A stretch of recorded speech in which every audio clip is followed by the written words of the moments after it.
Do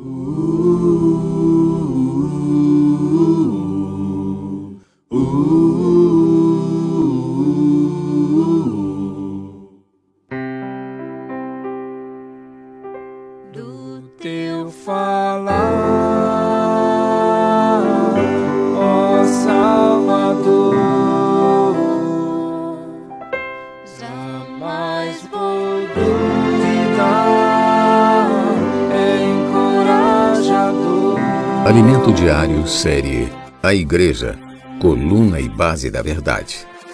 Título do volume 1, Coluna e Base da Verdade.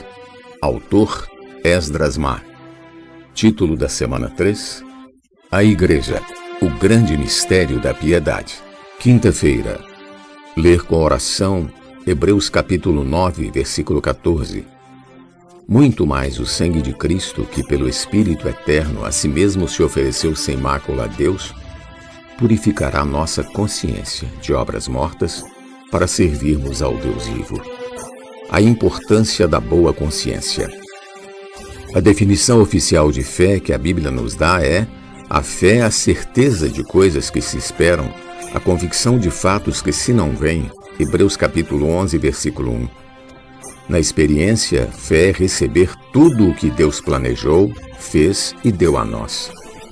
Deus manda o caminhão cheio da fé objetiva, e nossa fé subjetiva só precisa abrir as portas, receber o caminhão da palavra, descarregar e desfrutar.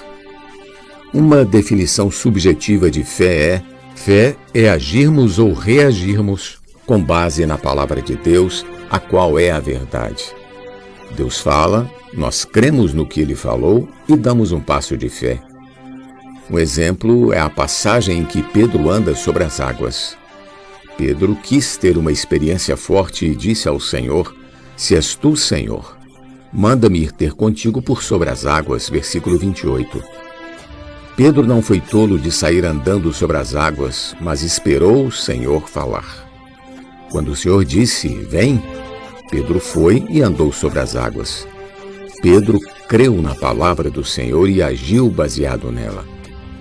Querido leitor, Deus está esperando você agir. Deus quer fazer um milagre em sua vida. Você está no meio de um mar tempestuoso? As ondas e o vento querem engolir você? Jesus está andando sobre o mar. Você ora para o Senhor vir salvá-lo. Ele então fala com você, mas você não crê e não reage. Jesus diz: você quer ser salvo? Venha. Mas você fica dentro do barco. Lembre-se de que fé é ouvir, crer e agir. Não é dizer, eu tenho fé que vai dar tudo certo. Se Deus não falar e você agir, terá problemas. Fé é agir quando Deus fala. E quando Deus fala com você, seja na palavra ministrada numa reunião ou numa transmissão, seja lendo a Bíblia, você deve responder: Senhor, eu reconheço tua voz. No meio do ruído deste mundo, eu ouço tua voz. Eu creio. Aí então você vai e dá um passo. Essa é a fé de que precisamos nos dias atuais, no tempo de degradação. Assim é a fé que é a coluna. A fé dentro de nós também faz parte da coluna e base da verdade. O último dos 7 itens é a consciência, e veremos como todos os itens estão conectados. A fé objetiva é o conteúdo da economia de Deus, que por sua vez é a administração da casa de Deus. Deus quer transportar isso tudo para dentro de nós. Ele então envia sua palavra, a qual é a verdade. A verdade é o conteúdo, e a realidade dessa fé é a palavra que Deus quer transportar para dentro de nós. Isso é feito por meio do ministério. Assim, essa verdade precisa ser ministrada para nós.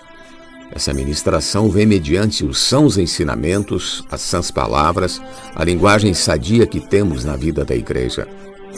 A vida eterna, por sua vez, é o meio que Deus usa, é o poder para levar a cabo essa verdade, essa realidade divina da fé. A vida eterna que está dentro de nós é que nos dá poder. Quando essa palavra entrou em nós, recebemos a vida eterna. a qual nos dá o poder para viver essa realidade, essa verdade. O viver que expressa essa realidade é a piedade. É a expressão de Deus com tudo o que Ele é e com todas as suas riquezas. A fé subjetiva é a nossa reação à verdade da fé, nossa reação à palavra. E quanto à consciência? A consciência é o teste que mede nossa situação, nosso estado. É uma verificação para nos preservar na fé a fim de não naufragarmos. É como o nível de óleo do carro. Se acender a luz vermelha no painel do carro, sabemos que o óleo está baixo. Sempre precisamos verificar o nível do óleo. Caso contrário, o motor pode fundir. Deus nos deu um método de verificação: nossa consciência. Por isso, especialmente nos dias de degradação dos tempos atuais, é preciso manter a consciência sensível, a qual também faz parte da coluna e base da verdade. O inimigo quer destruir a consciência do ser humano. Muitas pessoas já estão sem consciência. Um exemplo disso são os governantes em geral. Tudo pode, tudo é aceitável, nada de tabus, padrão, moralidade. No tempo do fim, o inimigo quer destruir essa coluna, mas na igreja podemos cuidar de nossa consciência para manter essa coluna em pé. Se não conservarmos uma consciência boa e limpa, nossa fé ficará prejudicada, ou seja, a coluna cairá. Se não cuidarmos de nossa consciência, ela corre o risco de ficar cauterizada, como lemos em 1 Timóteo 4:2, que diz: pela hipocrisia dos que falam mentiras e que têm cauterizada a própria consciência. A palavra grega para cauterizar é marcar com ferro quente. É o ferro quente que os criadores de gado usam para marcar o couro de seus animais. Depois da queimadura, quando aquele couro sara, fica uma crosta grossa, insensível, cauterizada. Se rejeitarmos os avisos de nossa consciência, é como se o ferro quente a queimasse até torná-la insensível. Paulo disse a Tito que a consciência e a mente dos impuros já estão corrompidas. Por isso nós que cuidamos da casa de Deus, que é a igreja do Deus vivo, precisamos servir com uma consciência pura, tanto diante de Deus quanto dos homens. O que devemos fazer? Pelo sangue precioso de Cristo, podemos purificar nossa consciência, conforme lemos, muito mais o sangue de Cristo, que pelo Espírito eterno, a si mesmo se ofereceu sem mácula a Deus, purificará nossa consciência de obras mortas, para servirmos ao Deus vivo. Hebreus 9:14. Podemos confessar nossos pecados, nossos erros e ser purificados de toda injustiça, mantendo nossa consciência pura. Louvado seja o Senhor.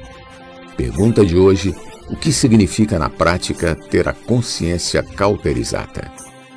Jesus é o nosso Senhor. Do teu falar,